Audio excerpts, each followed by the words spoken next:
Bonjour, je suis heureux de vous retrouver. C'est notre troisième séance, notre troisième temps de retraite sur Saint-Jean.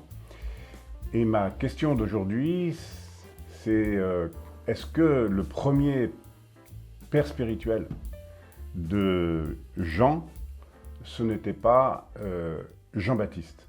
Non pas parce qu'il porte le même prénom, mais parce que Jean-Baptiste tient pas mal de place dans l'évangile de Saint-Jean, et plus de place que pour les autres évangélistes.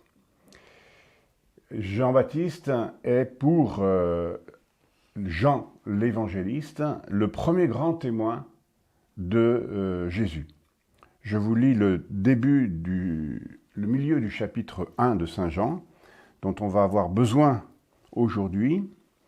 Voici le témoignage de Jean, il s'agit donc de Jean 1, 19-28, quand les Juifs lui envoyèrent de Jérusalem des prêtres et des Lévites pour lui demander « Qui es-tu » Il ne refusa pas de répondre et il déclara ouvertement « Je ne suis pas le Christ ». Alors, qu'en est-il? Es-tu le prophète Élie? Je ne le suis pas.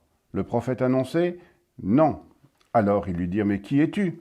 Il faut que nous donnions une réponse à ceux qui nous ont envoyés. Que dis-tu sur toi-même » Il répondit « Je suis la voix de celui qui crie dans le désert, redressez le chemin du Seigneur », comme a dit le prophète Isaïe.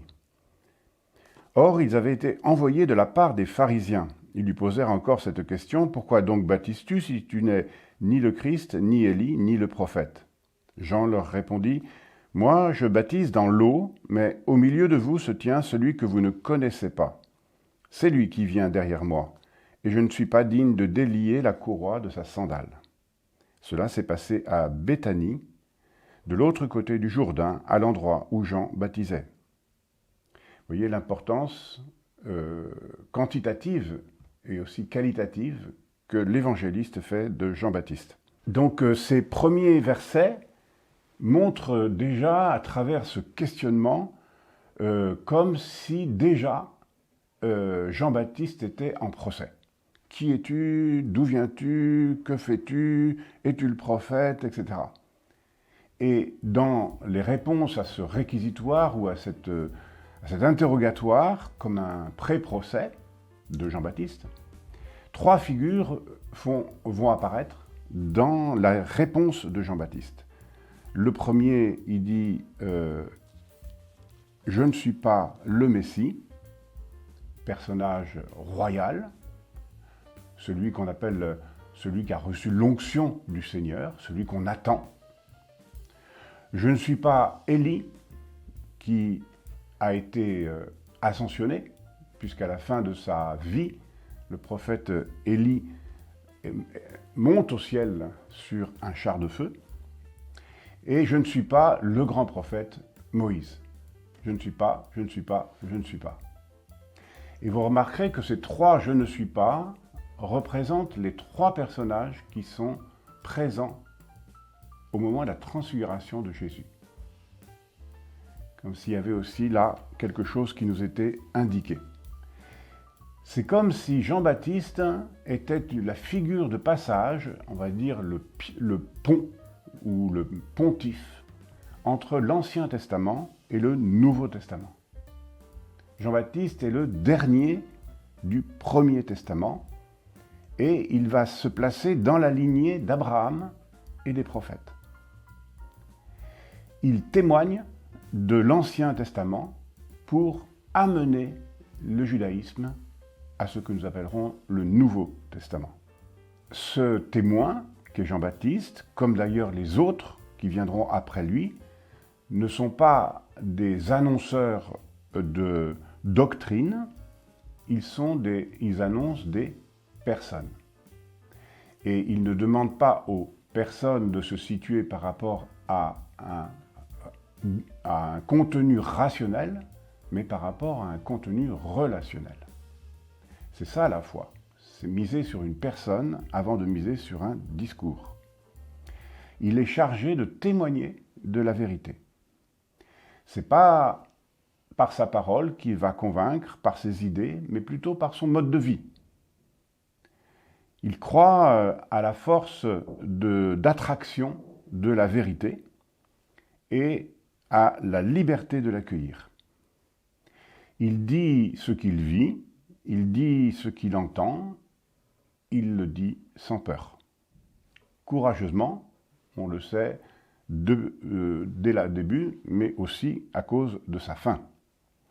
Donc, Jean-Baptiste est un témoin plus par sa vie que par ses idées.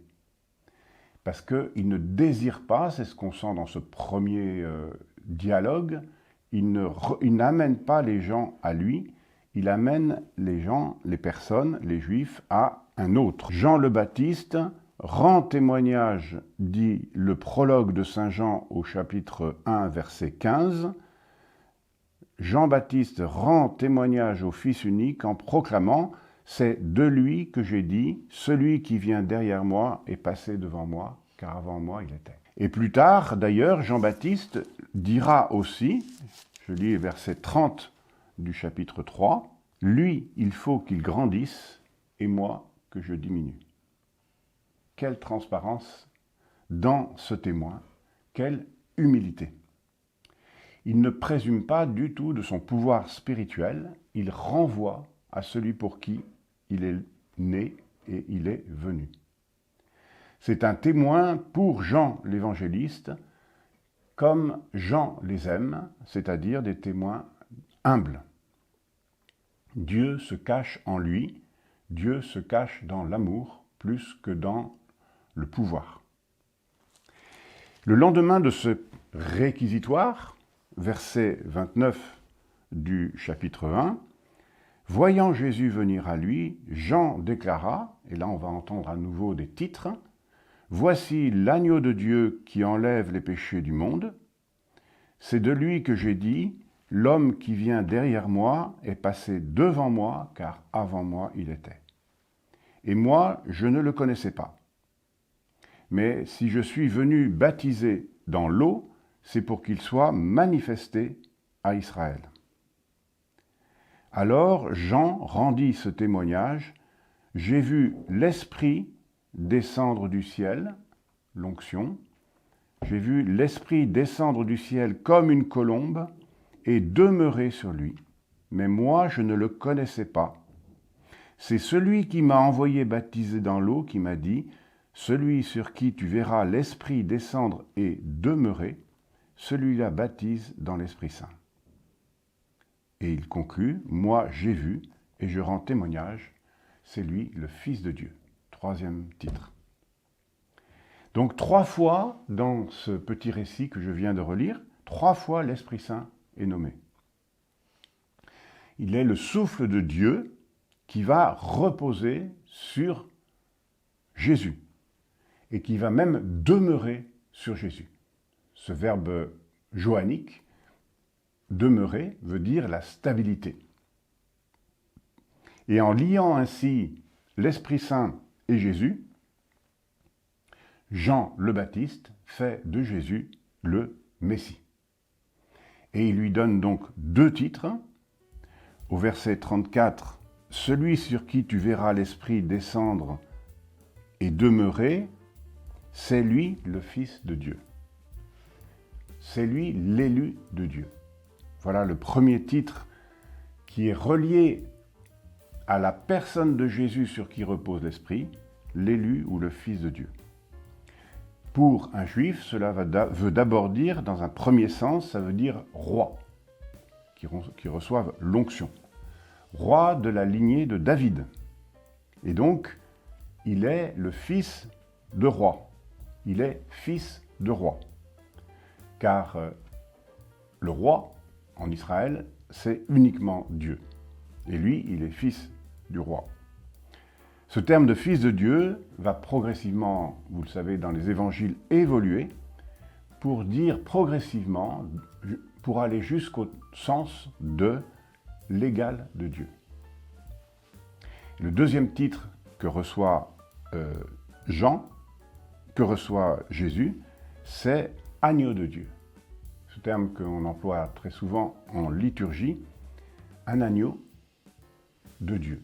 C'est quand même un petit peu étonnant, cette alliance de 2 mots, Et pour nous, pagano-chrétiens, c'est encore plus difficile à comprendre que pour un juif. Pour un juif, le terme d'agneau renvoie à plusieurs réalités que Jean-Baptiste connaît bien et que Jean l'évangéliste connaît bien. La première réalité, c'est l'agneau que fut Isaac. C'est la question que pose Isaac à Abraham, où est l'agneau pour l'Holocauste? Et cette question angoissée d'Isaac trouvera finalement sa réponse dans ce que dit Jean-Baptiste. Où est l'agneau? Voici l'agneau de Dieu. Comme si Jean-Baptiste donnait la réponse à cette angoisse d'Isaac, à cette question d'Isaac, pour les contemporains de Jésus. Ce terme d'agneau renvoie aussi, vous le savez, à la sortie d'Égypte, au départ de l'Égypte, lorsque le sang d'un agneau avait libéré les Hébreux de l'esclavage. Et ce terme renvoie donc aussi à la Pâque des Juifs, la Pâque originelle, la Pâque mémoire de la libération. Les Juifs mangent et mangeaient un agneau pour la Pâque. Et une troisième référence, pour ne pas aller trop loin, les prophètes vont aussi se servir, utiliser, découvrir, mettre à jour, dévoiler, révéler ce terme d'agneau, et notamment Isaïe 53, 7, ce qu'on appelle un chant, un oracle, une prière du serviteur souffrant, c'est le 4e chant, Isaïe 53, 7, maltraité, il s'humilie, il n'ouvre pas la bouche comme un agneau conduit à l'abattoir, comme une brebis muette devant l'étondeur, il n'ouvre pas la bouche.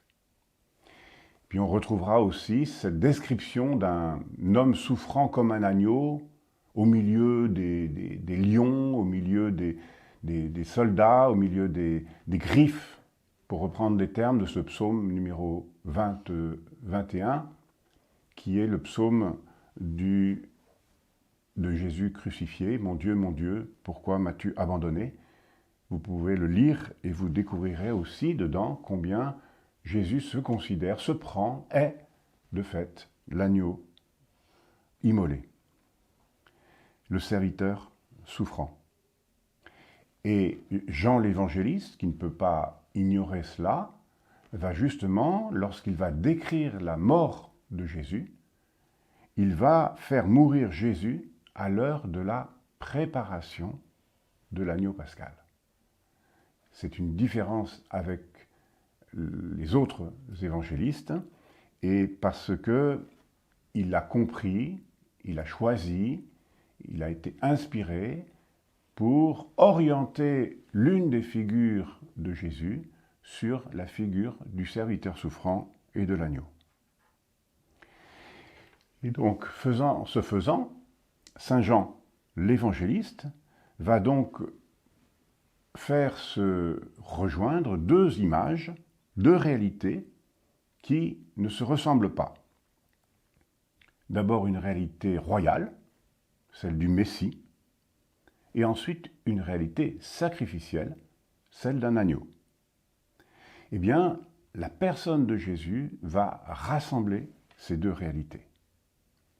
Mais si on veut comprendre qui est Jésus, il ne faut pas dire c'est soit l'un, soit l'autre, c'est l'un et l'autre. Il est roi et en même temps il est agneau. Et face au roi Hérode, Jésus va être comme un agneau silencieux. Et donc Jésus est bien celui qui résiste à la force du loup par la faiblesse, par la kénose, par la confiance, par l'innocence de l'agneau. Vous voyez, peut-être que là aussi, Jean nous aide à comprendre que en nous, il y a un loup et un agneau, que le loup, c'est celui qui a peur, l'agneau, c'est celui qui est innocent, et que à l'intérieur de notre humanité, Jésus veut demeurer en nous comme un agneau, caché à l'intérieur même de nos peurs, de nos colères, de nos violences, de nos aigreurs, de nos rébellions. Toutes ces rébellions qu'on a contre l'Église, contre des personnes, contre les gens de notre famille, voilà. Jésus est déposé en nous comme un agneau pour tuer le loup qui est en nous, pour qu'on lui fasse confiance, pour que dans notre relation à Dieu, on n'ait pas peur de Dieu. Souvent, la peur nous donne des fausses images de Dieu. Jésus se pose comme l'agneau. Et donc c'est la première théologie du disciple que Jésus aimait. Il nous demande, en insistant beaucoup dans ce premier chapitre sur la personne de Jean-Baptiste, il nous demande d'entendre ce que Jean-Baptiste dit. Lui qui est chargé, Jean-Baptiste, de préparer les chemins du Seigneur. Et il va nous demander, dans son évangile, de ne pas séparer ces deux réalités, l'agneau et le roi, pour que nous puissions comprendre la théologie de Jean l'évangéliste qu'il va développer au moment de la croix. Quand Jean est interrogé comme ça au début de son évangile, au début de l'évangile de Jean, il va ensuite rajouter, versets 36 et 37 du chapitre 1, la venue de deux disciples. Jean se trouvait avec deux de ses disciples le lendemain. Posant son regard sur Jésus qui allait et venait, il dit « Voici l'agneau de Dieu ». Les deux disciples entendirent ce qu'il disait et ils suivirent Jésus. Ils suivent Jésus pour demeurer en lui. Et Jésus, se retournant, verset 38, vit qu'ils le suivaient et il leur dit « Que cherchez-vous » Il lui dit « Rabbi, maître, où demeures-tu » Venez, et vous verrez. Ils allèrent donc, ils virent où il demeurait, et ils restèrent auprès de lui ce jour-là. C'était vers la 10e heure, 4 heures de l'après-midi. Où demeures-tu? Que cherchez-vous? Vous voyez toutes ces questions qui sont là aussi pour nous questionner sur notre recherche d'authenticité et de vérité sur la personne de Jésus. Que cherchez-vous? Moi, ça m'a rappelé cette première parole comme un écho des premières paroles de Dieu dans la Genèse. Homme, où es-tu? Que cherches-tu? Où te caches-tu? Le disciple que Jésus aimait veut peut-être nous présenter Jésus, qui veut des disciples qui le suivent librement. Voilà. Quel est ton désir profond? Veux-tu demeurer avec moi? Jésus entre ainsi en dialogue avec ses deux disciples et avec nous, avec chacun de nous. Et nous, nous sommes chargés de lui demander « Où demeures-tu? Où vis-tu » En fait, nous ne voulons pas avoir une théorie sur Dieu. Nous voulons avoir un temps de vie. Partagez sa vie avec lui. Venez et vous verrez. Et donc, Jean est aussi celui qui nous dit « Toi aussi, tu peux trouver Jésus. Toi aussi, tu peux demeurer avec lui. » C'est le temps de demeurer, c'est le temps de rester, c'est le temps de cette retraite que je vous propose pour demeurer en Jésus dans la durée de notre vie. Ce terme de demeurer revient 63 fois dans l'évangile de Saint Jean. Ce n'est pas rien.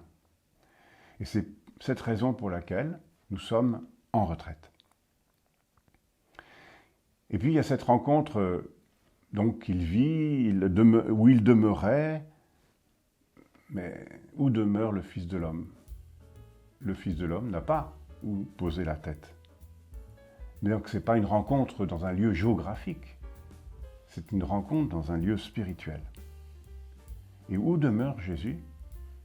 Ne savez-vous pas qu'il fallait que je demeure chez mon Père? Jésus a sa demeure chez son Père. Jésus est la demeure de la présence du Père. Il demeure en sa présence. On dira même, nous, plus tard, qu'il est la présence réelle. En fait, pour être un disciple que Jésus aime, ce que nous souhaitons, eh bien, il faut demeurer avec lui. Il faut vivre cette expérience. La foi naît toujours d'une rencontre qui dure, qui est plus grande que le temps sentimental, qui est plus grand que le temps émotionnel. Le savoir ne suffit pas. C'est être avec. Et le vrai disciple que Jésus aimait, c'est même celui qui repose sur la poitrine du Seigneur, puisque c'est comme cela, probablement, que Saint Jean signe son évangile. Bref, c'est celui qui passe du temps avec lui, avec sa parole. Et enfin, dans la finale de ce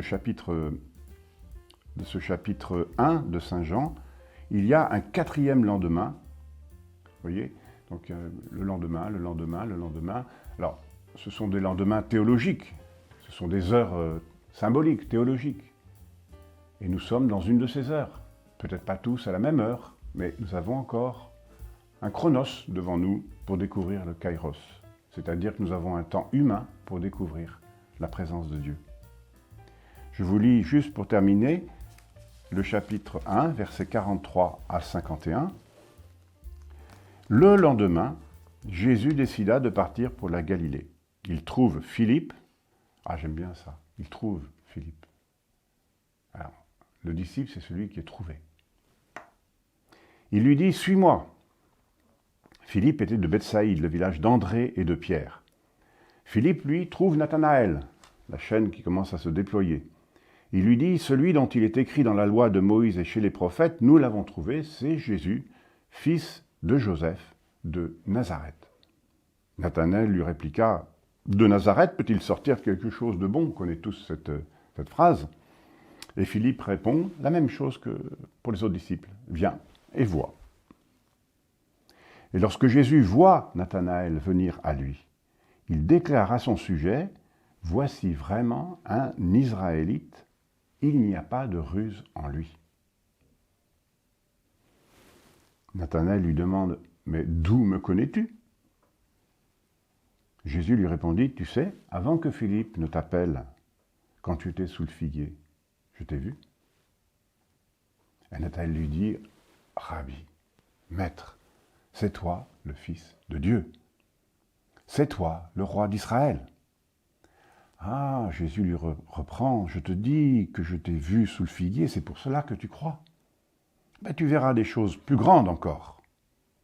Amen, amen, je vous le dis, un vous, qui est collectif, c'est plus je te le dis, vous verrez le ciel ouvert et les anges de Dieu monter et descendre au-dessus du Fils de l'homme. » Et progressivement, donc vous voyez, dans ce 4e lendemain, on voit Jean-Baptiste qui s'efface pour laisser la place progressivement à des disciples qui eux-mêmes vont annoncer Jésus. Philippe est trouvé. Philippe va trouver Nathanaël. Il l'invite avec les mêmes mots par lesquels il a été invité. La foi naît bien d'une expérience et d'une transmission, pas d'une démonstration. Viens et vois. Et elle s'entretient la foi aussi avec cette expérience que nous renouvelons dans nos vies en faisant des temps de retraite, où la parole de Dieu reprend sa juste place dans nos cœurs. Cette rencontre sous le figuier, elle est magnifique. Vous savez probablement que le figuier, c'est l'arbre sous lequel le juif étudie la Torah. Quand un Français dit à un autre Français « Saint-Louis est sous son chêne », notre culture française comprend que Saint-Louis rend la justice. Pourtant, ce n'est pas ce qu'on a dit. Eh bien, quand un juif dit « je suis sous le figuier » ou « je vais sous le figuier », tout le monde comprend qu'il va lire la Torah. Et donc, Jésus dit à Nathanaël « quand tu étais sous le figuier, je t'ai vu. Quand tu lisais la Torah, je t'ai vu. » Donc en fait, Nathanaël, tu pensais que c'est toi qui regardais la Torah, mais c'est moi qui, dans la Torah, te regardais. Parce que Dieu est dans les Écritures, et Jésus est dans les Écritures. Jésus est la parole de Dieu. Et que donc, comme l'a dit saint Jérôme, je crois, Jésus est au cœur des Écritures, caché autant dans l'Ancien Testament que dans le Nouveau Testament, mais pleinement révélé dans le Nouveau Testament. Et donc, il est la parole de Dieu faite chair, la parole incarnée. Donc, Jésus n'est pas son Père, mais c'est la parole du Père en humanité. Et ce passage se termine, et c'est aussi la fin de cette méditation. Vous verrez les cieux ouverts et les anges de Dieu descendre et monter. Là aussi, il y a une allusion que je vous laisse aller chercher dans le chapitre 32 de la Genèse, qui est le songe de Jacob. Et ce songe de Jacob va être comme une prophétie de ce Fils de l'homme qui va descendre sur la terre des hommes pour être élevé sur la croix. Voilà, c'est comme si cette allusion au songe de Jacob pouvait nous faire comprendre ce que Saint Jean veut nous faire comprendre, c'est-à-dire le cœur de l'amour de Dieu, le sacrifice, le don du Fils. Et donc, c'est pas le Fils au-dessus des anges qui est dit, c'est pas vous verrez le ciel ouvert et les anges de Dieu monter et descendre au-dessus du Fils de l'homme, exactement, c'est sur le Fils de l'homme. Parce que l'échelle va devenir une croix.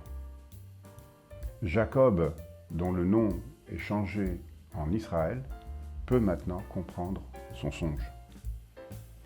Voilà, je vous invite à relire ce chapitre 1 et la fois prochaine, nous irons rencontrer un autre témoin. Venez et voyez.